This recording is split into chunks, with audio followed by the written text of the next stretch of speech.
എൻ്റെ ലൈഫിൽ നിനക്ക് ഞാനുണ്ട് എന്ന് എന്നോട് ആരും പറഞ്ഞിട്ടില്ല. കുട്ടിയായിരിക്കുമ്പോഴും പറഞ്ഞിട്ടില്ല, യൗവനത്തിൽ പറഞ്ഞിട്ടില്ല, മിഡിൽ ഏജ് ആയപ്പോഴും മധ്യവയസ്സായപ്പോഴും എന്നോട് ആരും പറഞ്ഞിട്ടില്ല. ഇത് കേൾക്കാൻ ഞാൻ കുറേ കൊതിച്ചിട്ടുണ്ടായിരുന്നു. പോട്ടയത് ഇങ്ങനെ ഒരു ചേർത്ത് പിടിക്കുക എന്ന് പറയും. അത് കേൾക്കാൻ വേണ്ടി എന്തും സാക്രിഫൈസ് ചെയ്യാൻ ഞാൻ തയ്യാറായിരുന്നു. അപ്പം അത് കേൾക്കുന്നില്ല എന്ന് പറയുമ്പോൾ പിന്നെ ഞാൻ അവിടെ പണം ഉണ്ടാക്കുന്ന ഒരു മെഷീൻ മാത്രമാണ് എന്ന് എനിക്ക് തോന്നിയുമ്പോഴാണ് എന്തിനാണ് എന്നാൽ പിന്നെ പണം ഉണ്ടാക്കിയിട്ട് സ്വന്തമായിട്ട് സ്നേഹിച്ച് ഐ ലവ് മീ എന്നും പറഞ്ഞങ്ങ് ജീവിച്ചാൽ പോരെ എന്നുള്ളൊരു തോന്നൽ വരുന്ന അങ്ങനെയാണ്. ഞാൻ ഇപ്പോഴും ഞാൻ വിചാരിക്കാറുണ്ട്, എനിക്കൊരു സങ്കടം വന്നാലോ അല്ലെങ്കിൽ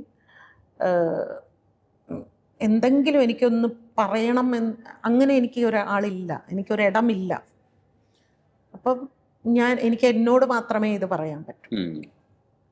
ഞാൻ തന്നെ എന്നെ കെട്ടിപ്പിടിക്കണം, ഞാൻ തന്നെ പോട്ടണം, ഇങ്ങനെ ഞാൻ തന്നെ ഇതെല്ലാം എന്നോട് ഞാൻ തന്നെ പറയണം. അപ്പം എൻ്റെ മക്കൾക്ക് പോലും അവരോട് പറഞ്ഞു, എന്തോ ഈ പറയുന്നത് ഇത്രയും പവർഫുള്ളായിട്ടല്ല ഇതാ പറയണ, അങ്ങനെയൊന്നും അല്ല. ഉള്ളിൽ നമ്മൾ ഈ കന്മതം എന്ന് പറയുന്നത് ശരിക്കും ഇനി ഉള്ളിൻ്റെ ഉള്ളിലൊരു സാധനം നമ്മുടെ ഒക്കെ ഉള്ളിലുണ്ട്. ഇപ്പം ഏതോ ഒരുത്തൻ എഴുതിയിരുന്നു, ഇവർ ജീവിതത്തിൽ കുറേയോ പിന്നെ എന്താണ് എൻ്റെ ദാമ്പത്യം, എൻ്റെ ബാല്യം, അങ്ങനെയൊന്നും അല്ല. ഇത് അടിസ്ഥാനപരമായിട്ട് ഞാൻ ആഗ്രഹിച്ചത് സ്നേഹം എന്ന് പറയുന്ന ഒരു സാധനം. അതെനിക്ക് കിട്ടിയിട്ടില്ല ഇവിടെ.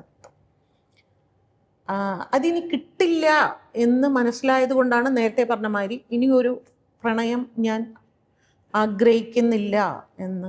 ഇപ്പോൾ വന്ന് എന്നോട് ഈയിടെ ഒരാൾ, പേടിയാ നിങ്ങളോട് പ്രണയം ആഗ്രഹം ഉണ്ടോ പക്ഷെ പേടിയാവുന്നു.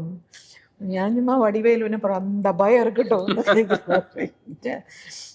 പിന്നെ എനിക്ക് വേണ്ടാന്ന് തോന്നും. നമുക്ക് കിട്ടാത്ത മുന്തിരി പുളിക്കും. വേണ്ട.